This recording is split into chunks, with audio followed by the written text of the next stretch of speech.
ETF index mutual funds నేర్చుకుని stock మార్కెట్లో రాణించాలనుకుంటున్నారా? వెంటనే ఈ నెంబర్కి కాల్ చేయండి.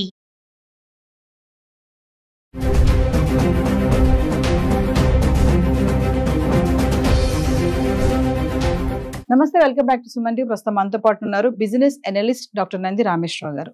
నమస్తే సార్. సార్, రీసెంట్ గా స్టెమ్ ఓపీటీ స్టూడెంట్ ని ఎయిర్పోర్ట్ లో, అంటే తను ఇంటికి వెళ్ళి తిరిగి వస్తుండగా ఏమి సంబంధం లేకుండా తన ఇంటర్వ్యూ రూమ్ లోకి తీసుకెళ్లి కొన్ని ప్రశ్నలు అడిగారు. అబ్బాయికి ఎటువంటి కేసెస్ లేవు, అబ్బాయి పైన ఎటువంటి సమస్యలు లేవు అతనికి. బట్ అలా తీసుకెళ్లడం వల్ల అతనికి ఏం అర్థం కాలేదు. అంటే ఇలా ఓపీటీ స్టూడెంట్స్ ని వితౌట్ ఎనీ ఇన్ఫర్మేషన్ అట్లా తీసుకెళ్లి ఇంటర్వ్యూ చేయడం అనేది ఎంతవరకు కరెక్ట్ అంటారు? ఇది కామనే అనుకోవచ్చా, రిస్క్ అనుకోవచ్చా? అంటే ఇప్పుడు చెప్పేవాడికి వినేవాడు ఎప్పుడు లోకే. ట్రంప్ వచ్చిన తర్వాత ఏమైందంటే చాలా సిస్టమ్స్ డిస్టర్బ్ అయినాయి. ఎవరిని డౌట్ చేయాలో ఎవరిని డౌట్ చేయకూడదు తెలియక అందరినీ డౌట్ చేస్తున్నారు బేసిక్గా. సో మీరు చూడగానే ఈ అమ్మాయి డౌట్ ఉందంటే చెక్ చేయి. అమ్మాయికి అన్నీ ఉంటాయి, అబ్బాయికి అన్నీ ఉంటాయి, బట్ చెక్ చేయి. అదొక పని. కొన్ని అట్లా లంచాలు గించాలంటే అదేమి ఉండవు. మన దగ్గర కొన్ని అవేర్నెస్ అక్కడ అవి ఉండవు. వాళ్ళకి ఏంటంటే టార్గెట్ ఏంటంటే ట్రంప్ గారు ఏ విషయం మీద వచ్చాడు ఎలక్షన్లో? ఇమిగ్రేషన్. ఫస్ట్ సంతకం పెట్టిన దగ్గర ఇమిగ్రేషన్ ఫ్రమ్ డిఫరెంట్ కంట్రీస్ వాళ్ళని తగ్గించేసి మన వాళ్ళకి ఆపర్చునిటీస్ పెంచుదాం అన్నారు. అదే ఫస్ట్ నేను అది రాగానే పెట్టాడు. అది పెట్టి ఊరుకున్నాడా? దాని తర్వాత వీసా ప్రాసెస్ టెస్ట్ చేశాడు, లక్కీ డ్రా అని టెస్ట్ చేశాడు, బర్త్ టూరిజం చేంజ్ చేశాడు. 150 సంవత్సరాల చరిత్ర గల ఉన్న బర్త్ టూరిజంనే ఎత్తేస్తున్నాడు. అది యాక్సెప్ట్ కాలేదు ఇంతవరకు. అది యాక్సెప్ట్ అవుతుందా లేదా అని డిఫరెంట్. జో బైడెన్ 4 సంవత్సరాలు పెట్టి 1 డేలో పెట్టేశాడు అంతేకాదు. ఎగ్జిక్యూటివ్ ఆర్డర్ అంటారు, క్యాబినెట్ సెనెట్ ఆమోదించారు.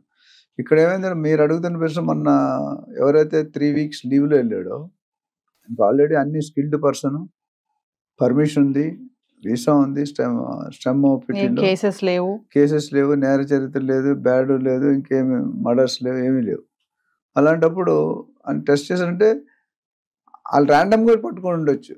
అయితే వాళ్ళు టెస్ట్ చేస్తే మనం కాదన్నాం. వాళ్ళు డౌట్ వచ్చినట్టు టెస్ట్ చేస్తారు, అన్నీ ఉంటే వదిలేస్తారు. కాకపోతే ఈ లోటు ఆ స్టూడెంట్ ఒత్తిడికి గురవుతాడు, స్ట్రెస్కి గురవుతాడు. ఏంటి ఆ టెన్షన్లో కొంత హార్ట్ అటాక్లు వస్తాయి, బీపీలు పెరుగుతాయి, షుగర్ లెవెల్స్ పెరుగుతాయి. Stress is very dangerous. Stress ఒకటి లేకపోతే చాలా మంది హ్యాపీగా ఉంటారు. అందరూ ఎంతో 199 మంది హ్యాపీ లేరు. ఇక్కడ ఏమైందంటే ఈ అబ్బాయిని చెక్ చేసేసరికి కొద్దిగా మోటివేషన్ లెవెల్స్ పడిపోతాయి. వీడు ఏం చేస్తాడు? ఇప్పుడు మన దగ్గర చూసుకుంటే పోలీసు వాళ్ళు కానీ ఆర్టీ వాళ్ళు చెక్ చేస్తే మనకు తెలిసిపోతుంది. మనం రోడ్డు మీద వెళ్తున్నాడు, బండి మీద కారు వెళ్తున్నాం అనుకో, పోలీసు ఉన్నాడు, మరి ఆయన చూసుకోని డ్రైవ్ చేస్తున్నాడు, ఆపేస్తాడు. ఇండికేషన్ అన్ని ఉన్నాడు, అది పట్టించుకోడు. వాడు చేసుకుంటే మన పని మనం చేసుకుంటాం. అట్లా ఏంటంటే ఇక్కడ ఎక్కడో డౌట్ వచ్చి ఉంటుంది. ఆ డౌట్లో ఏంటంటే ఆపి ఒక ఇంకోటి నలుగురు కలిసి తీసుకెళ్తారు, నలుగురు తీసుకెళ్తారు ఆఫీసులో. ఆయన రూమ్లో వేస్తారు, ఎవడు ఉండడు. ఆయన కొట్టినా తిట్టినా అడిగినా ఎవడు అడిగేవాడు. అక్కడ ఏమైందంటే అక్కడ చెప్పాల్సిన కూడా చెప్పలేడు. చాలా మంది స్టూడెంట్స్ ఎగ్జామ్లో చదువుకొని వెళ్తారు, ఆ టెన్షన్ మర్చిపోతారు. ఎగ్జామ్ రాసినప్పుడు గుర్తురాదు, బాగా చదువుతారు, ఆ క్వశ్చన్ రాయాలి, మరి బయటకు వచ్చి గుర్తుంది. టెన్షన్లు ఉంటూ కొన్ని పనులు. నేను ఒక ఎగ్జాంపుల్, ఫైల్ ఉంటుంది మనకి, పేపర్లు ఉంటాయి, ఎల్ ఫోల్డర్ ఉండి పేపర్లు పెడతాం. మా బాస్ ఒక 10 days ముందు పేపర్ ఇచ్చాడు, అక్కడ అందరూ 100 పేపర్లు ఉన్నాయి. కరెక్ట్ పేపర్ పట్టుకుని టెన్షన్గా అక్కడ వెళ్తాం, కానీ పేపర్ అక్కడే ఉంటుంది, మనకు దొరకదు. తర్వాత ఇంటికి వెళ్ళి కూలి మనం చేయి పెట్టుగానే పేపర్. సో స్ట్రెస్ లెవెల్స్ టెన్షన్లో చేసేవి వేరు పనులు. ఇద్దరు మనుషులు ఉన్నారు అనుకోండి, అరుచుకుంటారు. మీకు చుట్టాలు, సిస్టర్ బ్రదర్ కానీ ఎవరైనా ఎందుకు అరుచుకుంటారు? దగ్గర ఉంటే ఎందుకు అరుచుకుంటారు చెప్పండి? మనుషులు దగ్గర ఉన్న ఎందుకు అరుచుకోవాలి? మనుషులు దగ్గర ఉన్నా కానీ మనసులు దూరాలు ఉంటాయి, అందుకని అరుచుకుంటారు. ఇక్కడ కూడా ఏంటంటే అబ్బాయిని తీసుకెళ్ళినప్పుడు మేబీ స్ట్రెస్కి కానీ కొద్దిగా బాధకి ఇబ్బంది పడి ఉంటాడు. ఒక్కోసారి ఫ్లైట్ను కూడా మిస్ చేస్తారు, క్లారిటీ రాదు, డౌట్ తర్వాత ఫ్లైట్లో పంపిస్తామని లేకపోతే ఏదో చేసి. సో వాళ్ళు చేసిన తప్పులు కూడా మనం బలైపోతుంటాం. ఇప్పుడు ట్రంప్ వచ్చిన ప్రకారం వాళ్ళకి ఫుల్ రైట్స్ ఇస్తున్నారు కాబట్టి సెక్యూరిటీ ఏజెన్సీ కానీ లేకపోతే చెకింగ్ మన వీసా ఆఫీసర్స్ కానీ వీళ్ళందరూ ఫుల్ రైట్. మన మోడీ గారు యుద్ధానికి కలిగించారు, డిఫెన్స్ మొత్తం మీరు ఏమైనా చేయండి, మన పేరు నిల్చోబెట్టారు. ఫుల్ స్వింగ్లో 2 అమ్మాయిలు హ్యాండిల్ చేస్తారు చూడండి, ఉమెన్ ఆఫీసర్. అది చాలా గ్రేట్. అంటే ఒక పైలట్ నడిపించేయడం అనేది అంత వెళ్ళి పని కథం చేసుకుని 15 నిమిషాలు మళ్ళీ కామ్గా వచ్చేసారు. That's not at easy because our PM the country head he's given a full power. నువ్వు ఏమైనా చేయి, we should not get defeated. అట్లా ట్రంప్ ఏమన్నట్టు నువ్వు ఏమైనా చేయండి, మీరు పట్టుకోండి. వాళ్ళు దొరికారు కూడా, కొంతమంది దొరికారు కూడా.